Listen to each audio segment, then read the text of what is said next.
Yo, what up guys, Beside here. Two champions are getting their skills rebalanced or changed, buffed in the month of August, and I'm here to tell you about them. You will have to decide whether it's good changes or bad changes. The first one, her name is Lady Ireth. I've had her for a while. Never really built her or used her in any content, most likely because I don't have books to share on her, or I've never needed her for that any content yet. But maybe these buffs will all of a sudden make her more valuable to be used. In her A2 right here called Mistwood healing, she does heal one ally, right? She removes all debuffs from that target ally, then heals them by 40% of their max HP. If you know anything about healing based on the allies max HP, it's not a very good healing. Normally we want healers to heal based on their own max HP to heal everybody. She heals only one target ally. If they are not fully healed, she places block damage buff on them for 2 turns and all that. If the ally is fully healed, she fills the atom meter by 50%. So she's just targeting only one person. Well, this skill will now be changed to be a little bit more team-wide friendly. She will also do the healing, then heals that ally by 50% of this champion's max HP. So she will now be healing based on her own max HP, which is really good. It's good. So that's what you want to see on a champion like this. Let her heal based on her max HP, not based on the allies max HP. The heal can still be critical like it says right here, but it will no longer be on the allies max HP. It will be based on her own max HP, which is good. That's not the end. She will now be able to also heal all other allies. Originally this skill doesn't heal other people. What does she heal them from? From the surplus of the heal that is put on one person, right? So if she heals somebody by, let's say, 40k heals, if that person gets the full heal from 10k, the surplus 30k will be spread to other allies. I hope that's how it works. So then heals all allies by 50% of the surplus heal, not that exactly 30k heal, to be split by 50%. So 15k heals will go to everybody else, I guess, in the team. So it's better than nothing where she doesn't heal the allies, other allies, maybe because of the continuous heal she feels they already have. Now she will also be healing them based on this A2. That's the change that is coming up. Heal based on her own max HP, surplus heal, 50% of surplus heal going to other allies also. And then for our A3 skill called Rhythmic Strength, this skill will now decrease the cooldown of all allies skill by 1 turn. It doesn't exist right now in her skills. You can see it just places strengthen and continuous heal. That's it, end of story. It will now have a second sentence right here that says also decrease the cooldown of all ally skills except these champions by 1 turn. If you know anything about decreasing cooldown of ally skills, I recently talked about it in a video recently, and a lot of legendaries do it. There's not a lot of epics who do it, but she is coming right here to decrease the cooldown of your ally skills, which will make them available to be used again. You might not want to ever use such a skill in emus because you regret it. He hates that when you do that for some reason, but she all of a sudden becomes a valuable champion because a lot of teams rely on resetting the cooldown of your ally skills. It doesn't do a full reset and allow the skill to be used again. Take note, it's not a Yumeko, it's not a warlord type of level, but at least for 1 turn, a skill is on 4 turn cooldown, she will make it available for 3 turn. A skill is on 2 turn cooldown, she will make it available for 1 turn. So that's what I'm saying. If you have your skill put on cooldown, she'll just be able to use this skill and make you use it often. So especially for damage dealers who want to take numerous turns, this skill will be very handy for them to reset all their skills. Your revivers will be reviving more often because she has no revive. So that's what is going to be changing about this champion. A good addition to the A3, and then a better addition to the A2, which is going to be healing from the surplus that is put on one person. Let me know in the comments what you think about these changes that is coming to Lady Ireth. Does it make her all of a sudden better for one particular content? I can already see a lot of champions a lot of players in real will be thinking where they can begin to use this skill now. A lot of places for sure where we need our skills to be reset. Even if you can't put a Yumeko in there, she can be one of those champions that is helping you, heal and make your skills available for you to use again. That's a good change to this champion. She might be the one I build next. All right, that's Lady Ireth. The next champion that is going to be changed is best known for being used as food for ninja, as being used to +1 ninja, +2 ninja. His name is Nobel, and I recently obtained this champion and I've not built him or used him for any content yet because I don't need him yet. So this champion does single hit, single hit, single hits. Is supposed to be a good nuker. This one is an AoE, right? This is the AoE.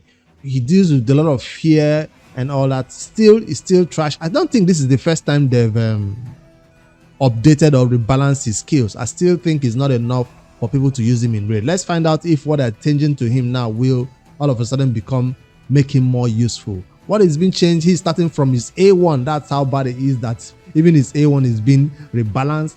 It will now also decrease the duration of all the targets buff by 1 turn. So initially what it says right here is if the target is under fear or through fear, has a 65% chance of decreasing the duration of all the target buffs if they're under fear or through fear.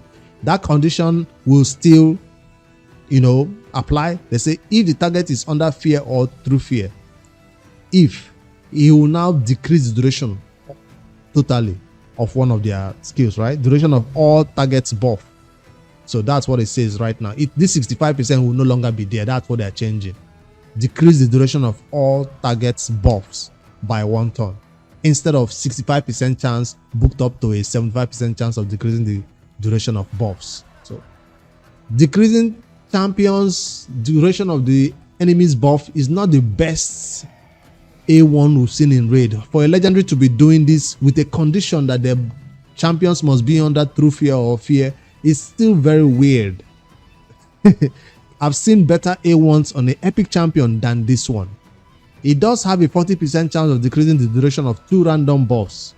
That doesn't need fear or through fear, we know that. But the part that says decrease the duration of targets buffs by 1 turn if they have through fear or fear is the part that is still making the A1 still trash. Still, they should just remove this condition. Let him just decrease the duration of buffs on the target by 1 turn without the need for this through fear condition. Already you've seen that this skill is useless against bosses for sure, right? Well, against bosses it will be 40% chance booked up to a 50% chance of decreasing the buffs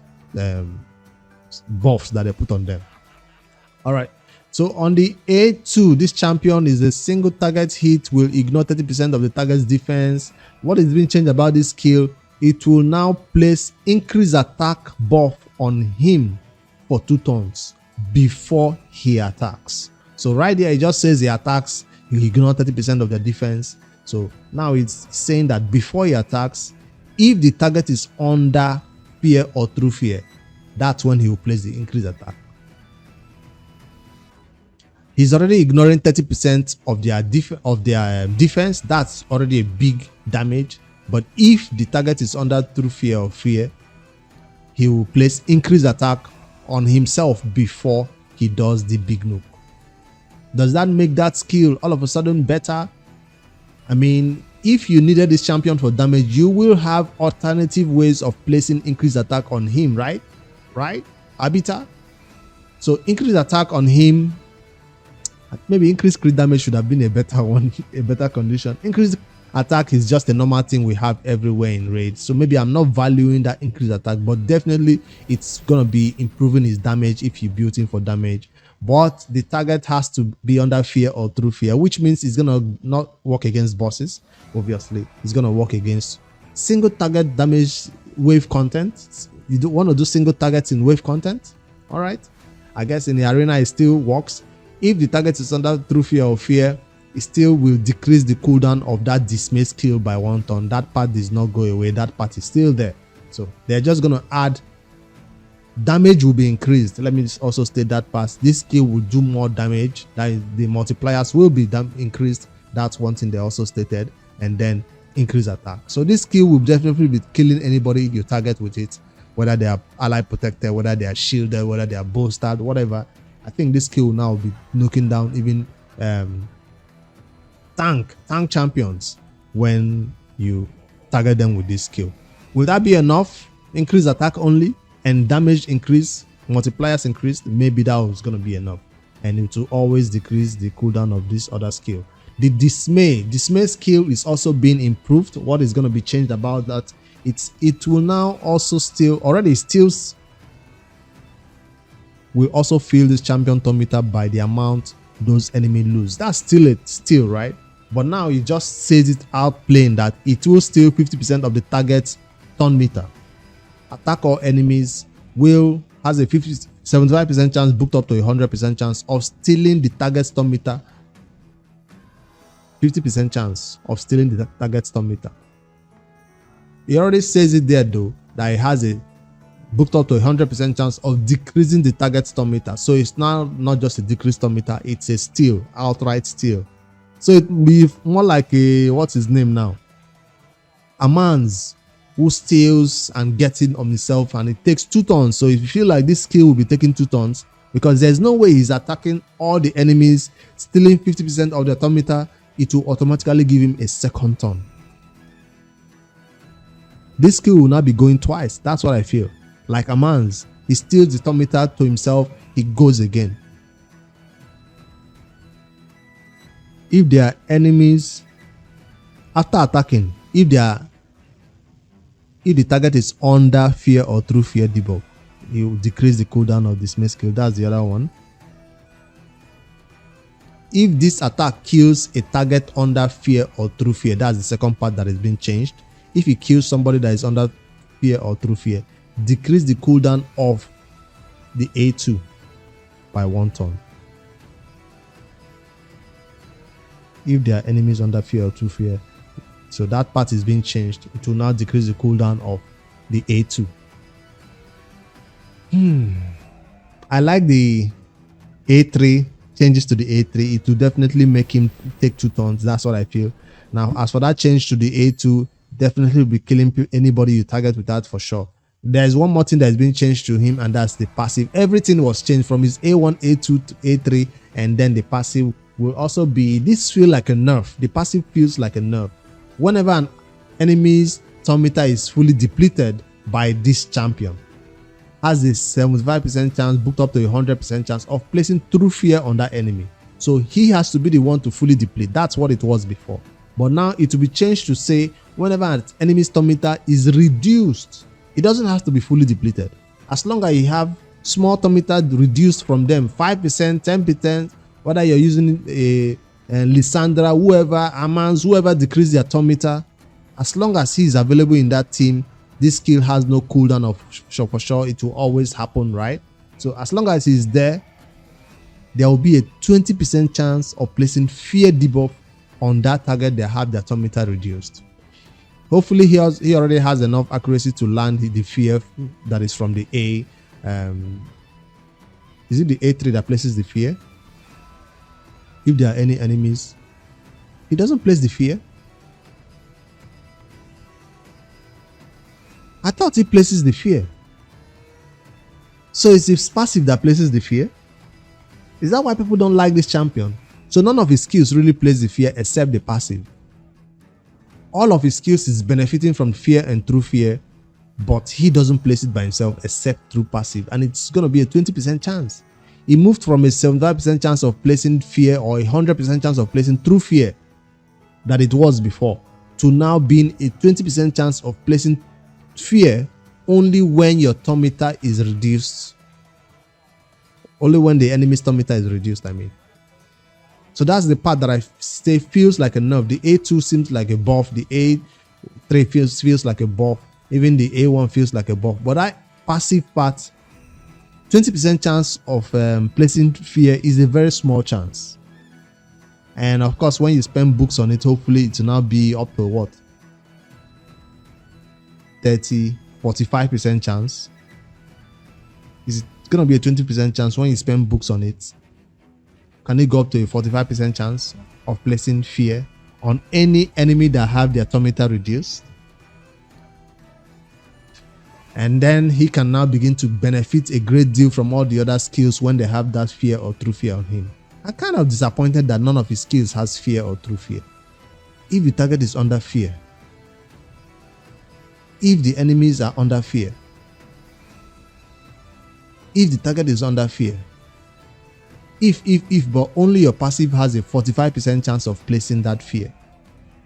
Anyways, that's the changes that are coming to Noble and Lady Ireth. Let me know in the comments below what you think about Noble changes. Will it still be used for only one purpose in raid, where you come in here and select ninja and you select him. What's his face now? Will it still be his call in raid to only empower ninja, or all of a sudden you're going to be using him in content in general? I don't need the +1 ninja right now. Yeah, that's why I've not used him. Besides, I want to fill up the faction guardians, hoping not to get a duplicate of this champion. In my own personal opinion, Lady Ireth's buffs or rebalances seems more worthy and more impactful than what was done for Noble. I think they need to do more for Noble. That chance of placing fear is too small from the passive. None of his skills does place the fear, so you most likely want to pair that champion with somebody else who places a fear. And that's the first piece of information and changes that are coming to raid. Before I end the video, there's one more news that you should be aware of that is coming as part of the fusion that is coming up on 1st of August. We will have a 2x drop event, speed boosted chance of getting speed artifact from the dragon is starting on 1st of August. So as you're farming the dragon on that 1st of August, your chances of getting these speed artifacts will be increased by ×2. So it's still a small chance. We prefer the 3x event, but most likely this is falling in line with that dragon event for the fusion. That's why it's a 2x dragon speed gear, what do you call it, drop fever event. All right. Then on Saturday, 4th August, we are seeing the same thing happening in the spider. Is going to be boosted 2x chance of getting demon spawn accessories from the spiders, then amulets, rings, and banners. And then finally on the 4th of August, we also see 8th of August, we also see a 2x event for regen set from the Fire Knights. We're all farming it because of the fusion. We might as well get boosted chance of getting regen, getting speed, or getting demon spawn faction. There's one more on the 11th, which is a Sunday of August. We're having a provoke set, boosted chance of getting provoke set from your most hated dungeon in raid, the Ice Golem. So you're going to be farming the Ice Golem that day for the fusion. Maybe that's when you'll be getting that boosted chance of getting provoke set. We don't want provoke set anymore from this content though. What I would prefer instead is cost set. Cost set is what we need from this content, so we can build hex in Hydra champions that are needed for that thing. All right, that's the news. One more news that was posted in the official raid announcement channel regarding this siege. I don't know if you've heard about it, but you should know, as you're setting your teams, as you're setting your team presets in this prep phase, you have 5 more days to go. As you're setting your team presets right here, a small bug has made it possible for you to put a, what do you call it now, a leader slot, right? Initially, when this whole content, this PvP mode launched, your arena champions could not be used in the leader slot. When I mean cannot be used, when you go to the arena, you see a leader slot champion like the Arbiter. Let me just fight one battle so you can see what I mean. This leader slot right here, leader. So it only applied in arena. If you take Arbiter into that siege mode and put her in the leader slot, it does not apply. So people were using champions like this that have aura increased speed in all battles. That's the only aura that worked in the siege mode. But because of this bug that is happening right now, arbiters are working in siege mode as leader. For this particular rotation of the siege mode, go ahead and use your arbiter in the leader slot. Go ahead and use your fastest champion, your bigger champions. Who else has speed aura in leader slot? Lady Prince Kaima, you know, all of them. So we could not use Prince Kaima's and Arbiter in the leader slot in the last siege mode, but this time around they have not fixed the issue. They've announced that it's not normal, it's going to be changed. So that's what it says. Hence, the upcoming battle phase of siege mode will be affected by this bug, which means that the arena auras will work with the all battles aura. So you can go ahead and use your arbiters in the leader slot this rotation. Tell your clanmates about it if they are not aware, that so they can go first, they can go fast and win those speed battles or other auras that work in only arena. Anyways, that's the bug that is happening right now. They expect to fix it in the next release. So looks like the bug will be live for at least another month. So it's not normal, it will be changed later. We are begging them to leave it that way, but no, they said it doesn't have to be that way. Champions with all aura, or in battles, all battles aura is what is supposed to work in the siege mode, not champions with arena only auras. But for now, we're using arena auras in the siege. All right, I'll end it right here. I'm going live on twitch.tv/Bricks5D to do more and CVC battles, see if I can get close to 400k points. I don't think I can do it this time around, but I'm trying.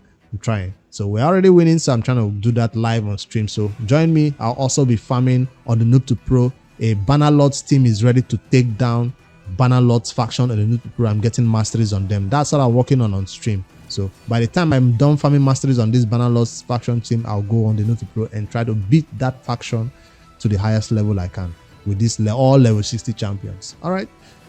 I'll be waiting for the fusion tomorrow to see when it drops and how we can see the calendar to strategize whether we can go for it or skip it or not. I'm still going for it on my main account because I chase after every fusion on this account.